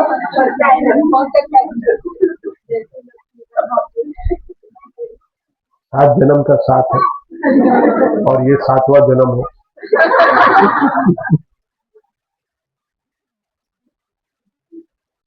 तो मैं बता रहा था कि तुमने मुझे डांटा है कि पुंडलिक का स्टोरी मत बताना, नहीं तो ड्रामा का सस्पेंस निकल जाए, तो मैं वहां तक आके अटक जाऊंगा। नहीं तो कर सकते हैं, बीच में भी वीकडेज में करेंगे तो और भी आनंद आ सकता है। कुछ हमने जो ड्रामा किया है उसके ऊपर और भी बहुत इनसाइड स्टोरीज भी है, लेकिन ठीक है, समय मिला, नेक्स्ट वीक भी हमारे पास शाम को समय है ही, तो उसमें भी कथा कर सकते हैं। तो मैं कह रहा था कहाँ पे? लक्ष्मी जी की था कि हम सबको भक्ति की लालसा है। तो अक्सर धाम में है ना सब लोग भक्ति के लिए जाते हैं, भक्ति के लिए अक्सर सिर्फ इस्कॉन के डिवोटीज ही जाते हैं भक्ति को। ऐसा लगता है आपको? ऐसा लगता है आपको कि नहीं इस्कॉन के भक्त लोग भी भक्ति के लिए जाते हैं? क्योंकि हम इस्कॉन की संस्था में आपको सिखाते हैं कि भक्ति करो, नहीं तो दूसरी संस्था में ये सिखाते हैं कि भाई सुखी रहो और सुखी रहने के लिए भगवान से प्रार्थना करो। लेकिन हम सिखाते हैं कि इस संसार में कोई सुख नहीं है, आपको दुख ही दुख मिलने वाला है। अच्छे मार्क्स आ गए तो अच्छे कॉलेज में एडमिशन नहीं मिलेगा, उसके लिए दुख है। अच्छे मार्क्स नहीं आए तो अच्छी कॉलेज में एडमिशन नहीं मिलेगा, उसके लिए दुख है। दोनों तरफ दुख ही दुख है। और चलो अच्छे कॉलेज में चले गए तो कैंपस में अच्छी कंपनी में नौकरी नहीं मिली, उसका दुख होगा। मतलब संसार में कहीं ना कहीं दुख मिलने ही वाला है आपको, कहीं भी सुख है ही नहीं। कितना भी कर लो। कौन सही बोला? सही है, ये सही नहीं है, ये सही है, क्योंकि भगवान ने कहा है दुखालय अशाश्वतम, और हम कह रहे सुखालय निरंतरम। हम ऐसे समझ बैठे हैं कि सुख ही सुख मिलेगा इस संसार। रोज आप कितना भी बोल दो, हम नहीं सुधरने, हमको तो नहीं फर्क पड़ता, हमको तो सुख लेके ही रहेंगे। हम भगवान की भगवत गीता का श्लोक का हम पूरा कहते हैं ना विरोध करते हैं, दुख सुख ढूंढ के ही रहेंगे हम इस संसार, और हम प्रयास कर रहे हैं मुक्ति के लिए। तो ये श्लोक भी कहता है पद्म पुराण का कि पंढरपुर के जो बिंदु माधव खड़े हैं वो आपको दोनों प्रदान करेंगे। क्या प्रदान करेंगे? क्या प्रदान करेंगे? मुक्ति और मुक्ति और भुक्ति। ये भक्ति और मुक्ति क्या लिखा है यहाँ पे? भक्ति मुक्ति प्रदो निर्माण। आपको दोनों प्रदान करेंगे। मुक्ति नहीं प्रदान करेंगे, भक्ति प्रदान करेंगे और भक्ति भी प्रदान करेंगे। अभी आप समझ लीजिएगा किसके लिए आप जाएंगे। हम किसके लिए जाएंगे? सिर्फ और सिर्फ भक्ति के लिए ही जाएंगे। तो आगे कहते हैं कि जो ये हमारा धाम है, इस धाम में, पंढरपुर धाम में, इसको एक, जैसे मैंने कहा, नाद ब्रह्म धाम भी कहते हैं। नाद ब्रह्म मतलब ये कीर्तन करने वाला। यहाँ पे कीर्तन चैतन्य महाप्रभु ने भी अखंड हरिनाम किया। वहां पे तुकाराम महाराज ने भी इतने अभंग करके तुकाराम महाराज ने भी कीर्तन किया, हरिनाम संकीर्तन किया। कलयुग का जो युग धर्म है, ऐसे अलग अलग क्षेत्रों में, अलग अलग राज्यों में अलग अलग हमारे धाम को कहा गया है। जैसे जगन्नाथपुरी को अन्न ब्रह्म धाम कहा गया, मतलब अन्न ब्रह्म क्षेत्र कहा गया है। जैसे नाद ब्रह्म क्षेत्र है, वैसे अन्न ब्रह्म। क्यों? वहां पे जगन्नाथपुरी में ऐसा नहीं है कि कीर्तन का महत्व नहीं है, लेकिन वहां प्रसाद का महत्व ज्यादा है। वहां पे प्रसाद खाके मुक्त हो जाते हैं, भक्ति मिल जाती है। तो इसके लिए वहां प्रसादम का जो एरिया, उसको क्या कहा गया है? आनंद बाजार। अन्न बाजार नहीं, आनंद बाजार। क्योंकि वहां पे क्या मिलता है? प्रसाद। और उस प्रसाद में आनंद कंद, आनंद ही आनंद। तो एक तो कीर्तन वाला हो गया, उससे हमें कोई लेना देना नहीं। एक तो प्रसाद वाला हो गया, उससे हमारा कोई लेना देना नहीं। लेकिन एक बहुत इंपॉर्टेंट जिससे हमारा बहुत लेना देना है, वो कौन सा है पता है? वो कौन सा धाम है? तिरुपति। तिरुपति कांचन ब्रह्म क्षेत्र है। कांचन मतलब पैसा, कांचन मतलब सोना। उस समय में सोना क्या था? करेंसी थी, पैसा था। तो सोने से लेन देन होती थी। हाँ? तो कांचन ब्रह्म धर्म। तो जिसको पैसा चाहिए ना, उसको कहां जाना चाहिए? बताना नहीं, जाओ तो मेरे को। और अगर जाए तो बहुत कुछ इकट्ठा करके मंदिर को दान दे देना। हमें कर सकते हैं ना, दान दे देना। तो ऐसे अलग अलग भगवान के नाम है, जिसको अलग अलग नाम से पुकारा जाता है। तो ये जो पंढरपुर है, वो नाद ब्रह्म क्षेत्र दिखा गया है। वहां पे कीर्तन करना है, संग में कीर्तन करेंगे हम लोग, कीर्तन ही कीर्तन करेंगे। No personal chat, no more talk. कीर्तन करो, संग में करो या फिर जप करो, दो ही। सबको माला दे देंगे हम लोग। जिन भक्त के पास माला नहीं, आज ही खरीद लेना। और जिन भक्त के पास नहीं होगी तो हम उनको ऑन साइड भी दे देंगे रजिस्ट्रेशन के टाइम। ठीक है? भगवान है ना, जब उठते हैं तो कहाँ जाते हैं नहाने के लिए पता है? बाथरूम में। हम सब जाते हैं। भगवान उठते हैं तो नहाने कहाँ जाते हैं? बद्रीनाथ में। सुने? नहीं, बद्रीनाथ में। रामेश्वरम में कुछ अलग करने जाते हैं, बद्रीनाथ में नहाने के लिए जाते हैं। और फिर जब बाद में, जब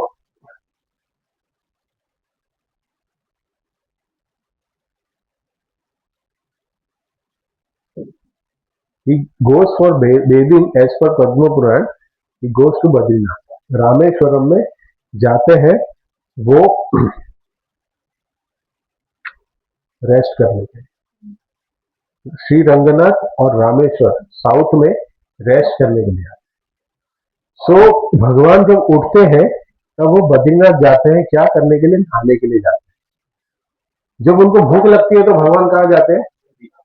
कहाँ जाते हैं? होटल गोविंदा, जगन्नाथपुरी जाते हैं। जब उनको ड्रेसिंग होनी, मतलब उनको सजना संवरना है, तो कहाँ जाते हैं? द्वारिका। द्वारिका जाते हैं जब सजना संवरना होता है। और जब उनको नींद आती है, सोना होता है, तो कहाँ जाते हैं? श्रीरंग क्षेत्र, साउथ इंडिया, रामेश्वरम, वहां जाते हैं।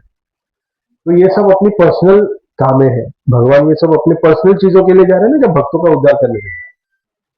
ऐसे जगह पे ड्रेसिंग करना, अपने आप को नहाना, अपने आप प्रसाद पाना, सोना, ये भगवान तो कहते हैं ये सब मेरे पर्सनल कार्य है। लेकिन ऐसा कोई एक धाम होना चाहिए जिसमें मैं भक्तों के लिए अपना समय दूं। एक ऐसा धाम होना चाहिए, एक जगह होनी चाहिए जिसमें मैं अपने लिए ना काम करूं, कुछ मैं किसके लिए करूं, मैं भक्तों के लिए कार्य करूं।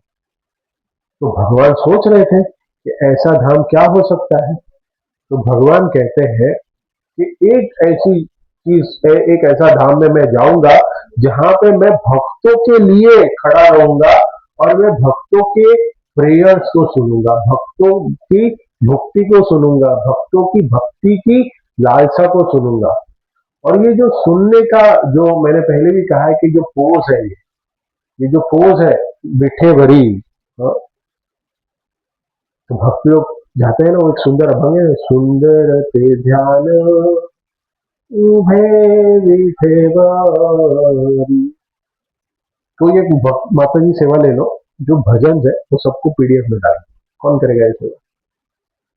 जो पंढरपुर के जो लोकनाथ महाराज ने जो भजन गाए हैं वो अंजना माता जी आप करेंगे, पीडीएफ में सर्च करके एक पीडीएफ बना देना और ग्रुप पे डाल दीजिए। फेमस पहले मुझे डाल दीजिए, मैं अप्रूवल करूंगा, फिर हम ग्रुप में डाल देंगे तो सब लोग उस भजन को गाइएगा। हम उस कीर्तन में हरे कृष्ण महामंत्र कीर्तन के साथ उसको भी जो कीर्तन करेंगे। तो वहां पे कह रहे हैं कि जो पंढरीनाथ खड़े हैं ना, वो हमारी वेट कर रहे हैं खड़े रहे, कमर पे हाथ रख के।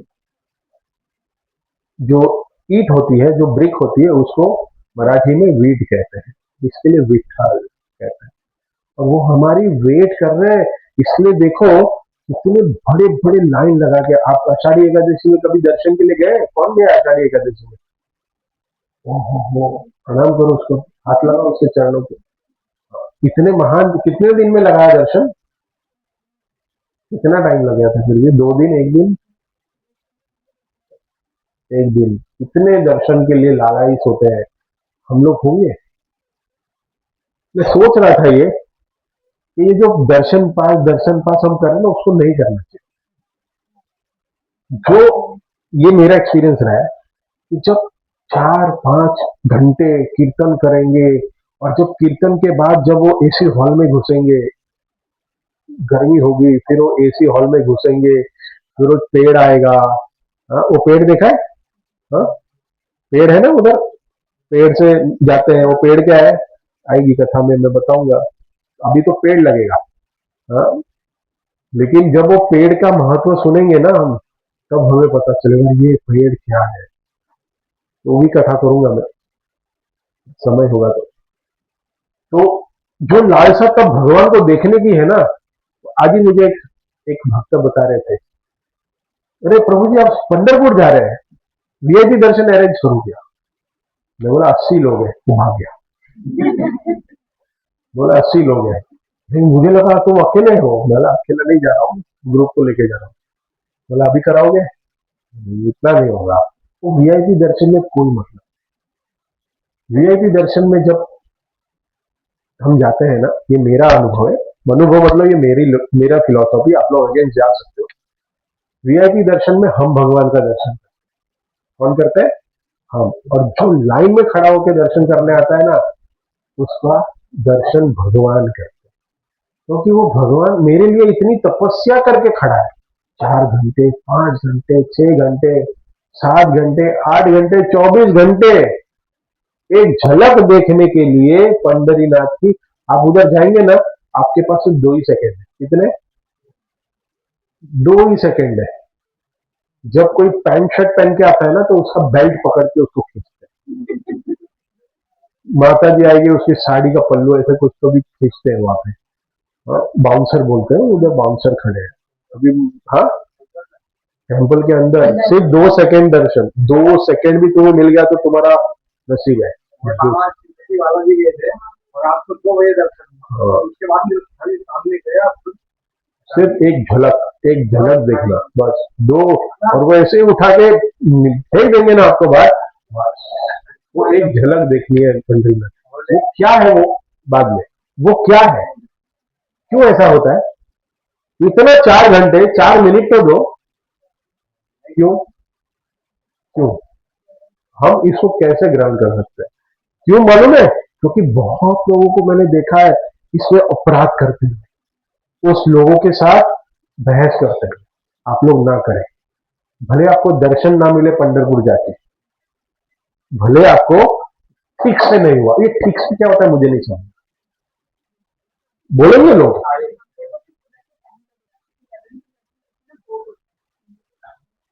कीर्तन करने के लिए, तो भोग लग टाइम पे तो दर्शन नहीं होगा ना, लेकिन पर्दा भी तो बंद होगा, तो हम तो वही कीर्तन करेंगे।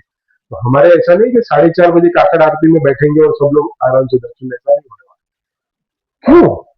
मेरा ये है, ठीक से दर्शन नहीं हुआ मतलब क्या है?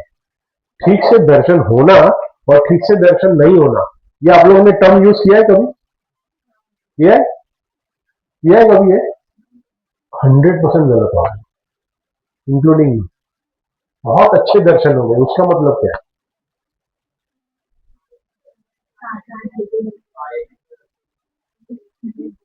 आई एक्सरसाइज अच्छे से हुई।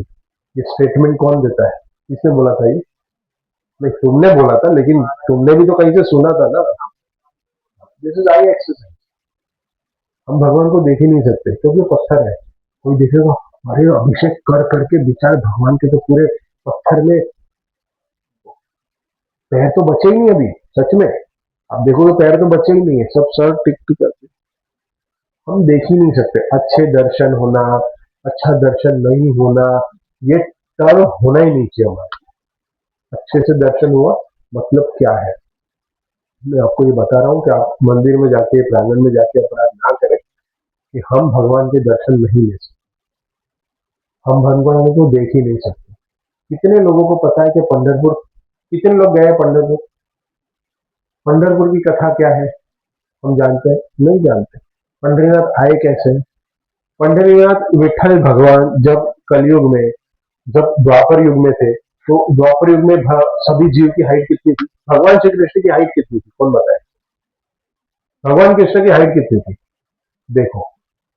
और हम देख के आए 4 फुट की मूर्ति, कहां से आई?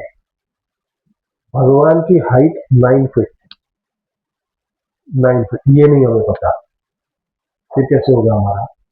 और ये आई कैसे? तो भगवान छोटे बचपन में आए थे, बच्चे थे तब आए थे कि विठ में खड़े हो गए? ये मूर्ति कहां से? वो भी नहीं पता। तो क्या दर्शन करेंगे आप?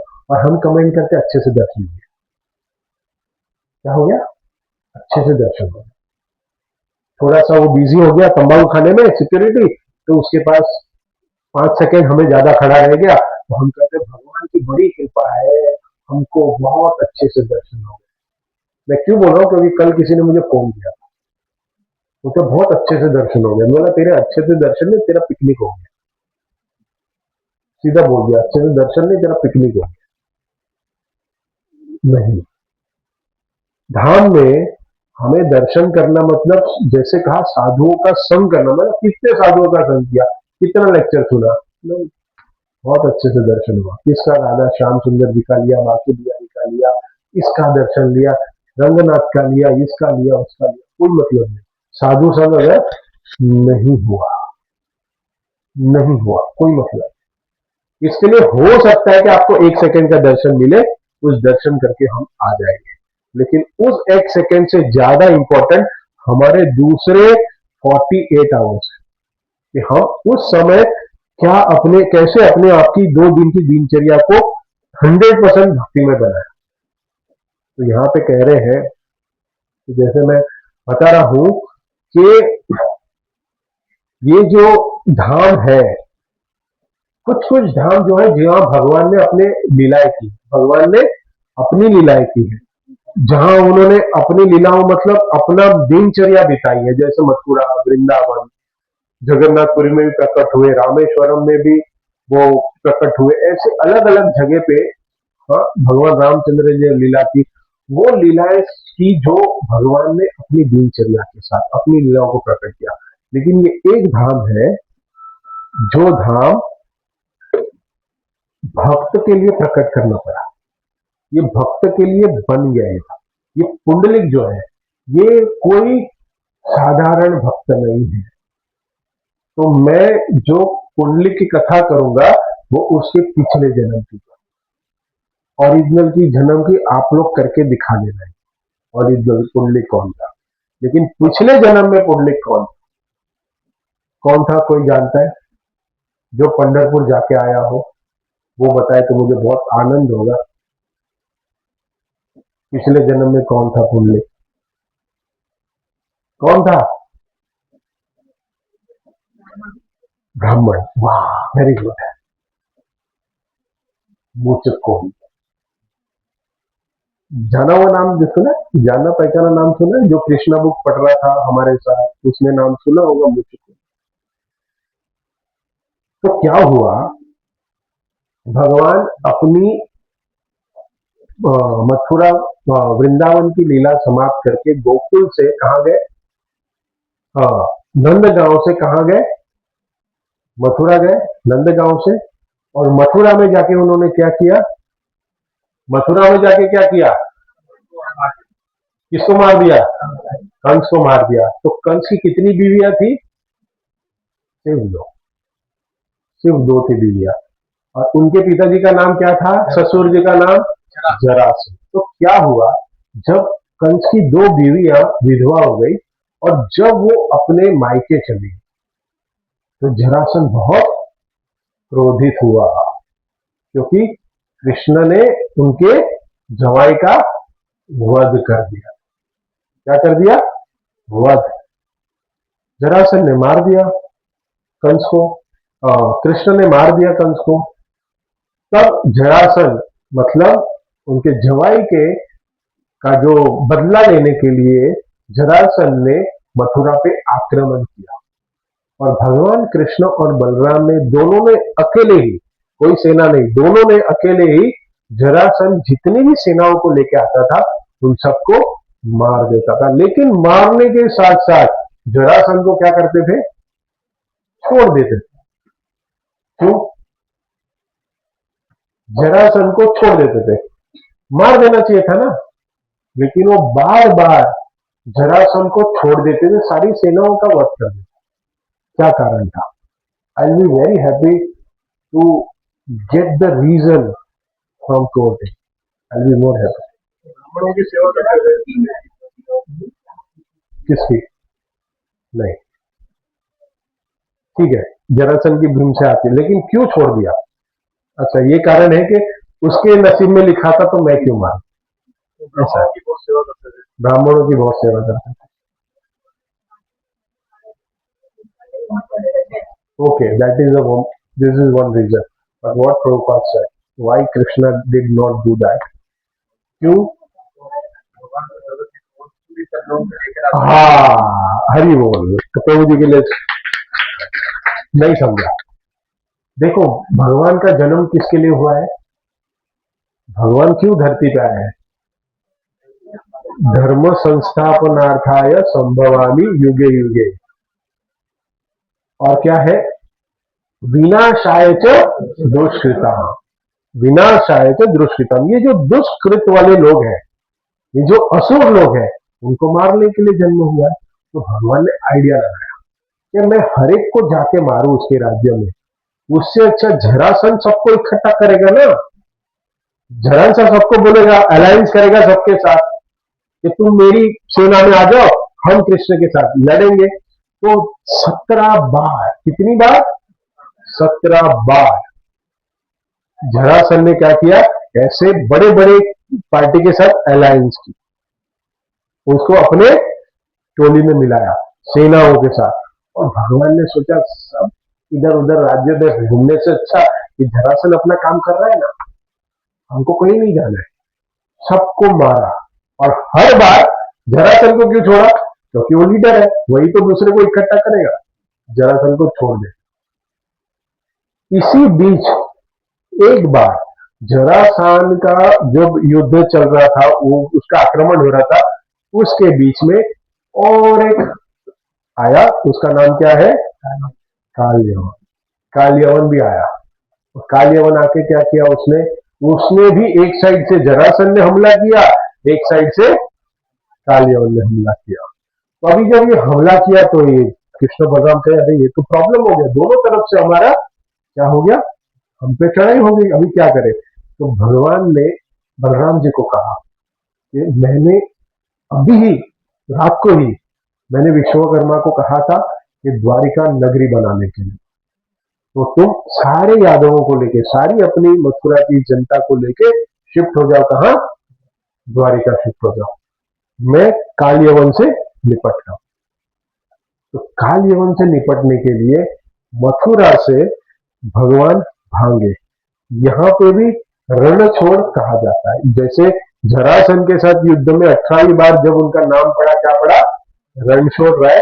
लेकिन उसके थोड़े समय पहले वो एक बार उन्होंने वापस रण छोड़ा था युद्ध में, लेकिन वो फेमस नहीं हुआ क्योंकि वो टेलीकास्ट नहीं हुआ। तो जब काल यवन ने आक्रमण किया था, तो काल यवन के आक्रमण से बचने के लिए मथुरा को बचाने के लिए भगवान मथुरा से भाग गए। और जैसे भगवान भाग रहे थे, काल यवन भी पीछे भाग रहा था, और भागते भागते मथुरा से वो कहां पहुंचे? गुजरात, जूनागढ़, गिरनार, गिरनार के पर्वत पर। वहां पे गुफा में एक राजा सोया हुआ था जिसका नाम था मुचकुंद, जो हमारे कृष्ण बुक में भी हम पढ़ते हैं।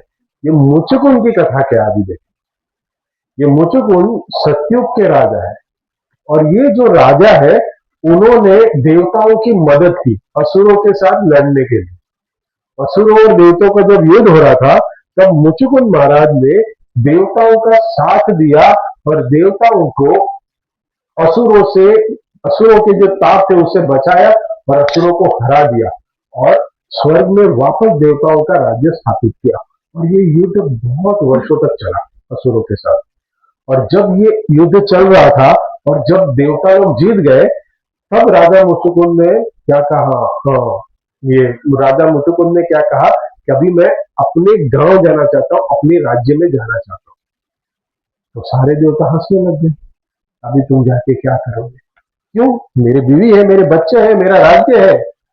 लेकिन कहा कि आप इतने सालों तक यहाँ पे युद्ध कर रहे हो, कौन से? स्वर्ग में। तो कितने युग नीचे बीत गए हैं, तो आपका ना प्रॉपर्टी रहा है, ना सात बारह रहेगा आपका कोई, ना आपके बच्चे, आपको बच्चे तो है ही नहीं, कितनी पीढ़ियां चली गई, आपका कोई अस्तित्व ही नहीं रहा। अभी आपका आधार कार्ड उधर वैलिड ही नहीं है। अभी पता है ना, आपका आधार कार्ड निकलने वाला है कुछ समय, उसके बाद एक दूसरा यूनिक आईडी आने वाला है। थोड़ा रुकिए, आधार कार्ड की वैल्यू निकल जाएगी। पहले मालूम है राशन कार्ड की बहुत वैल्यू थी। अभी कोई पूछता है राशन कार्ड? कोई पूछता है? नहीं पूछता है। अभी कोई क्या पूछता है? आधार कार्ड, पैन कार्ड, यही दो पूछता है। तो इसके लिए आप अचंभित मत होइएगा, क्योंकि आधार कार्ड कुछ समय में वो भी निकल जाएगा, कुछ नया आएगा। तो वहां पे राजा मुचुकुंद की पूरी आइडेंटिटी निकल गई, क्योंकि हजारों वर्ष तक उन्होंने देवताओं के राज्य में युद्ध किया है। तो यहाँ धरती पे तो युग बीत गए। तो अभी राजा मुचुकुंद कहता, अभी मैं क्या करूं, क्या कर सकता हूं? मतलब आपने बहुत सुंदर तरीके से हमें युद्ध में लड़ने के लिए प्रेरणा दी, आपने हमें मदद की। तो इंद्र कहते हैं, मैं आपको वरदान देना चाहता हूं। क्या देंगे वरदान? आपको अगर इंद्र ने वरदान देने का कहा तो आप क्या मांगेंगे? कलयुग के जीव आपको बोला क्या चाहिए, तो आप क्या मांगोगे? भक्ति को छोड़ के। इंद्र भक्ति नहीं दे सकते, ऐश्वर्य। और ऐश्वर्य राय, ऐश्वर्य। और और और कोई कुछ मांगेगा इंद्र से? कलयुग के जीव इतने दिखने, इतने डैश डैश डैश है, जो बोलेंगे तेरी सीट चाहिए, मुझे स्वर्ग का राजा बना है। इतने लोभी हम लोग, इतने लोभी। इसलिए पूछते नहीं हमें कोई देवता कि क्या चाहिए, क्योंकि मालूम है इतनी इसकी अनलिमिटेड इच्छा है कि जो मैं नहीं कर सकता। तो राजा को कहा कि तुम्हारी क्या इच्छा है? तो बोलता, मैं इतने साल तक आपसे युद्ध किया हूं आपके लिए, तो मैं बहुत थक गया हूं। देखिए क्या कर हो गया हूं, मैं थक गया हूं, तो मुझे सोने का वरदान, मुझे सोना है, रेस्ट करना है। तो इंद्रदेव ने कहा तथास्तु। लेकिन कहा रुको, आप लोग के ऊपर तो बार बार चढ़ाई होती है, और आपको पता चल गया आप लोग देवताओं को कि मैं बहुत एक्सपर्ट हूं, मैं आपकी मदद करता हूं, तो आप लोग वापस उठाने आ जाओगे, वापस आप मेरे को उठाने को आ जाओगे और मैं को वापस युद्ध में लगा दोगे। बोलता हाँ ये तो हो सकता है। तो बोलता मैं एक और वरदान चाहता हूं कि मुझे कोई उठाएगा नहीं, और जो मुझे उठाएगा, और मैं सामने जिसको भी दृष्टिपात करूंगा, जिसको भी देखूंगा, वो भस्म हो जाएगा। तो इंद्र ने कहा तथास्तु, चलो एक बार तो जीत लिए, वापस कोई दूसरा राजा मुचुकुंद ढूंढ लेंगे हम लोग। तो राजा मुचुकुंद ने एक गुफा ढूंढी जो गिरनार की थी, वो जो जूनागढ़ में है, और वहां पे गुफा में जाके सो गए। और जब वो सो गए तो इतना सोए, देखो सोने में बहुत आनंद है ना, सोना, वो सोना गोल्ड वाला सोना नहीं, सोने में किसको आनंद है बताइए। हमारे पास 16 लोग हैं, मैं वो समझता हूँ 16 लोग को छोड़ के सबको आनंद है सोने में, जो सुबह ब्रह्म मुहूर्त में उठ के जप करते हैं, बाकी सब लोग सो ही रहते हैं। तो सोने में बहुत आनंद है। और मुचुकुंद महाराज को कितना सोना पड़ा, सतयुग, त्रेता युग और द्वापर युग। और जब उन्होंने वरदान इंद्रदेव से प्राप्त किया सोने का, तब उन्होंने और एक वरदान प्राप्त किया कि जब भी आप उठोगे तो आपको साक्षात भगवान का दर्शन होगा। तो जब दर्शन होगा, ये सुन के फिर वो तो रिलैक्सली सो गए, क्योंकि सो के उठेंगे तो क्या मिलेगा, इसके लिए सो गए। बस ये वरदान मिल गया, सो गए, आराम से सो रहे थे।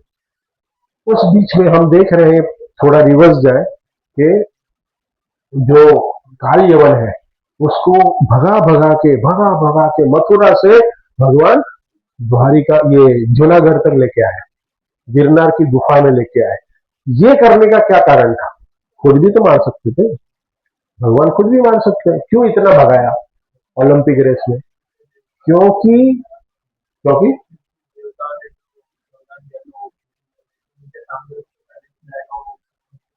ओके, और एक कुछ, क्योंकि काल यवन को वरदान था कि उसको यादव नहीं मार सकता, यादव के द्वारा वो मृत्यु नहीं होगा। तो भगवान को पता था कि ये यादव मतलब मैं हूं। आप लोग ये कितने यादव है इधर, कोई है यादव? भगवान के एंसेस्टर है, प्रणाम करिए इसको। तो यादव के कुल वाला कोई नहीं मार सकता, भगवान को ये पता था। तो भगवान को एक तो ये वरदान रखना था कि उसको जो मिला था कि वो यादव नहीं मारेगा, मतलब मैं नहीं मार सकता, और मुचुकुंद को दर्शन भी देना था। तो मुचुकुंद के हाथों काल्यवन का वध हो जाएगा और मैं उसको दर्शन भी दे दूंगा।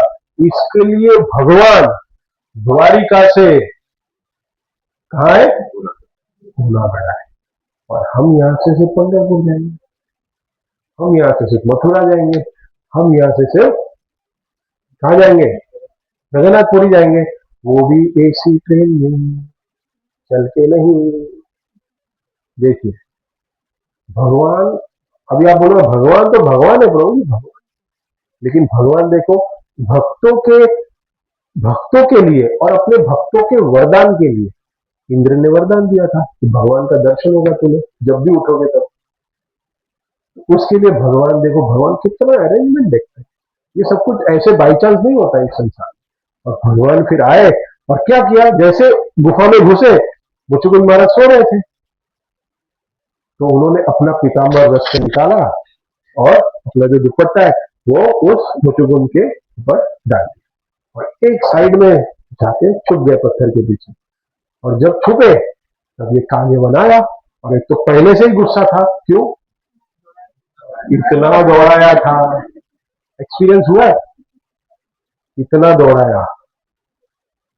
माता यशोदा को भी इसी बात का गुस्सा था कृष्ण के ऊपर, दामोदर के ऊपर, कि बहुत दौड़ाया है। जब कोई दौड़ाता है ना, गुस्सा बढ़ता है। तो भगवान चाहते थे कि गुस्सा हो ये कालियवन, क्योंकि गुस्से में क्या होता है, भगवद गीता क्या, सम्मोह धिवति विश्वता, हमारा गुस्सा होता है ना तो हम कुछ नहीं समझते क्या होने वाला है, हम कुछ भी कर लेते हैं। गुस्सा क्यों आता है, काम के वजह से। और काम क्यों है? इच्छा, इच्छा के अनलिमिटेड डिजायर, उससे काम उत्पन्न होता है। काम को संतुष्टि नहीं हुई तो क्या होता है? गुस्सा होता है। गुस्सा आया तो क्या होता है?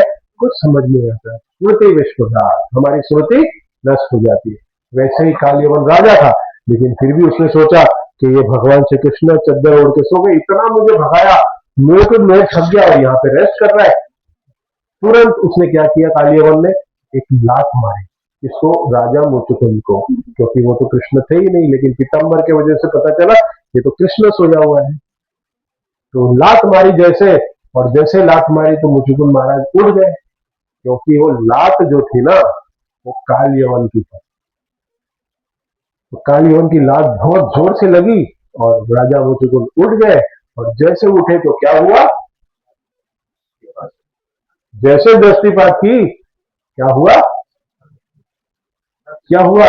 भस्म हो गया। कौन? कालियवन भस्म हो गया। अभी मुचुकुंद महाराज सोचने बैठ गए कि भाई ये हुआ क्या।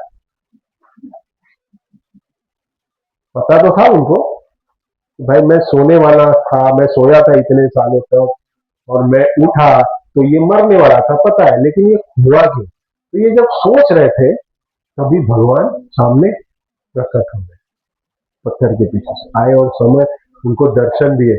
और जैसे ही, वरदान तो था ही कि जब भी उठोगे आपको किसका दर्शन होगा? भगवान का दर्शन होगा। और जैसे ही भगवान को देखा, क्योंकि भगवान के सर पे क्या था?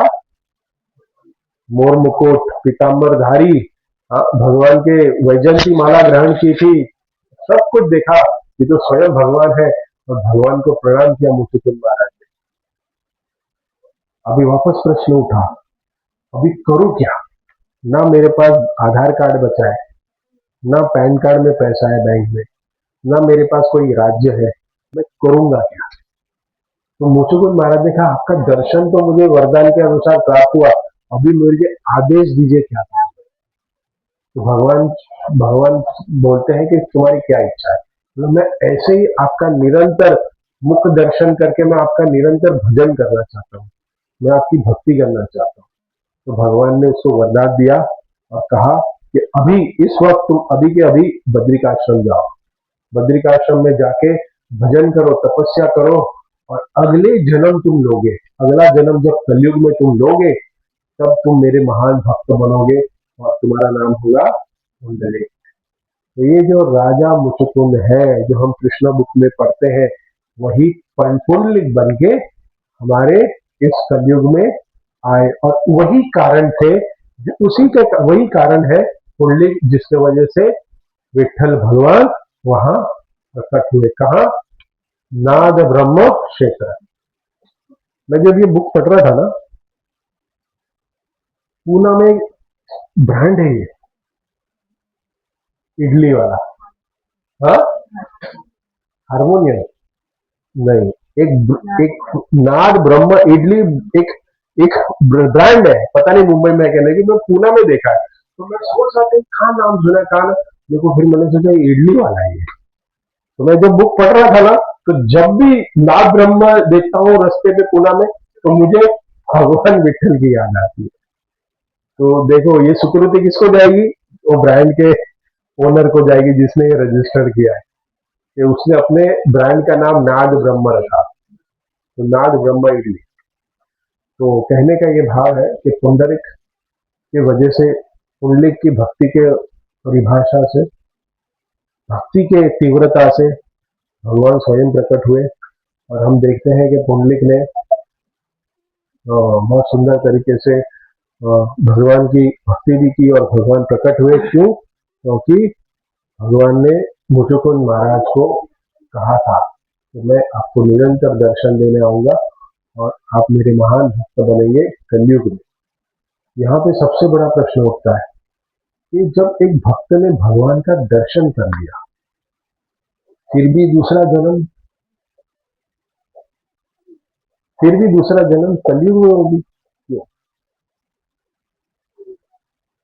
भगवान ध्रुव महाराज ने भगवान का दर्शन कर लिया, फिर भी वापस इतने साल, अभी तक ध्रुव राज्य भोग रहे हैं, अभी तक गोलोक नहीं गए, अभी तक वैकुंठ नहीं गए, अभी भी अभी भी राज्य भोग रहे हैं। बलि महाराज ने साक्षात भगवान को समर्पण कर दिया सर्वस्व, फिर भी अभी भी पाताल युग में, पाताल में अभी भी राज्य का भोग कर रहे हैं। क्यों? भगवान के पास जाने का ये तो भक्ति की परिभाषा, इन्होंने तो भक्ति को तो एक्सट्रीम कर लिया ना। भगवान ने तो कहा कि तुमने देवताओं को अच्छे से परास्त, असुरों से बचाया देवताओं का, तो इसके लिए तुम्हें मेरी मेरी इच्छा से ही तुम्हें मैं दर्शन दे रहा हूँ। तो ये तो भगवान का साक्षात दर्शन कर लिया, तो भक्ति के बिना दर्शन हो गया इनको। भगवान की मर्जी है। ठीक है, ये एक आंसर हो सकता है। और एक दूसरे मानव को ये जितने भी भगवान के पार्षद हैं, ये जितने भी भगवान के साथ जो लीलाएं करते हैं, वो भगवान के पार्षद नित्य सिद्ध भक्त हैं। वो कभी इस धरती पे आके कहते हैं ना कि वो कंटेमिनेटेड नहीं होते। तो भगवान जब अपनी लीलाओं को संपन्न करना चाहते हैं तो अपने ही पार्षदों को रोल देते हैं। मैंने पीछे बताया था 3 प्रकार के लोग होते हैं, नित्यबद्ध, नित्य मुक्त और नित्य सिद्ध। 3 प्रकार के हैं जी। तो नित्यबद्ध कौन है? हम लोग। अच्छा, मैं ओके, हम लोग नित्यबद्ध, हम नित्यबद्ध है। नित्यबद्ध मतलब क्या है? इटरनली हम इस भौतिक जगत में रह रहे हैं, तो इसका मतलब हम यहीं रहेंगे, भक्ति क्यों करें?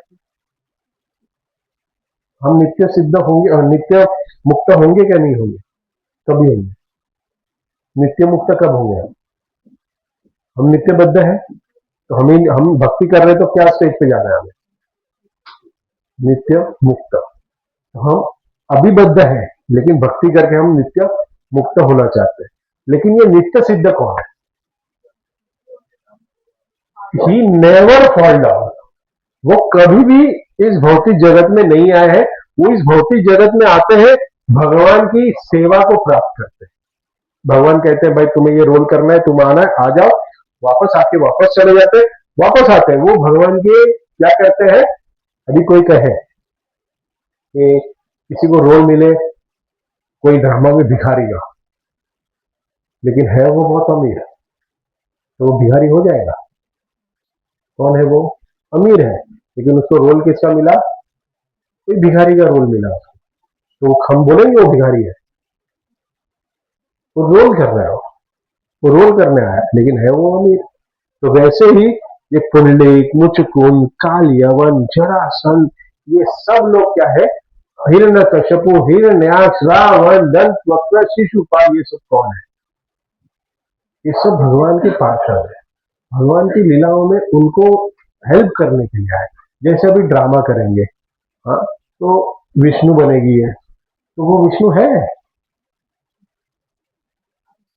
हाँ, अंश है। Very good, very nice said. कोई बोलेगा पुंडलिक है, कोई पुंडलिक कौन बन रहा है? केविन बन रहा है, तो वो इतना बुरा व्यक्ति है? स्टार्ट में तो बहुत बुरा है, आगे हम चर्चा करेंगे, अभी आज तो नहीं करेंगे। तो वो इतना बुरा है? एक्चुअली नहीं है, वो रोल निभा रहा है।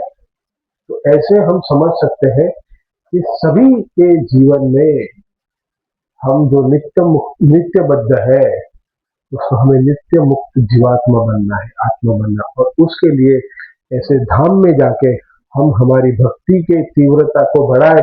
इसी को धाम यात्रा कहते हैं। यात्रा एक अच्छे जगह पे, मतलब हम कहते हैं ना ये धाम में जाना, तो धाम में जाके हमें सिर्फ और सिर्फ हरिनाम का शरण लेनी चाहिए।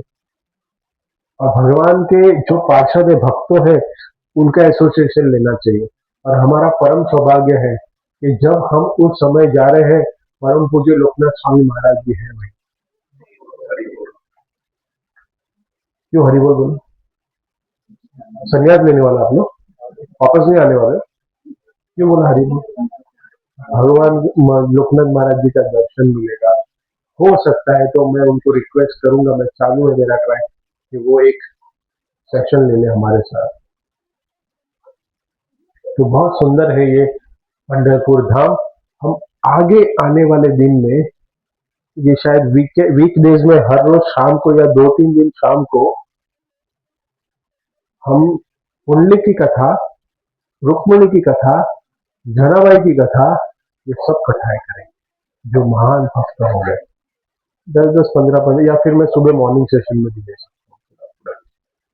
तो इस कथा को कहेंगे कि कितने महान भक्त हो गए, जो तुकाराम महाराज, ज्ञानेश्वर, नामदेव महाराज, नामदेव पायरी है वहां पे, आप लोगों ने देखा है नामदेव पायरी।